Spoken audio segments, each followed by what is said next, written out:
Hello everyone, daily కర్రీస్తో rice తిని బోరి కొట్టి ఉంటుందా?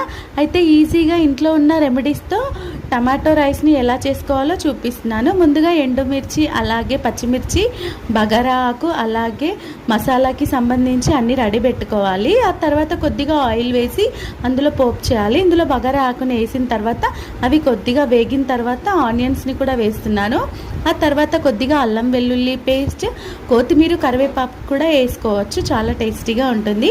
అవి కొద్దిగా మగ్గిన తర్వాత ఇందులో టమాటా ముక్కలను అయితే నేను వేసాను. రుచికి సరిపడా పసుపు, అలాగే కొద్దిగా కారపొడి, కొద్దిగా సాల్ట్ అయితే నేను యాడ్ చేశాను. ఇదేంటంటే మసాలా అనేది టమాటోస్కి పట్టి చాలా టేస్టీగా ఉంటుంది. అలాగే కొద్దిగా నేను నువ్వుల పొడిని కూడా యాడ్ చేశాను. ఈ తర్వాత రైస్ని ఇలా చల్లారిన తర్వాత ఈ రెసిపీని ఇందులో కలిపేయాలి. Tasty tasty tomato rice ready. నా రెసిపీ కనుక మీకు నచ్చినట్లయితే please like, share, subscribe to Shravani vlogs.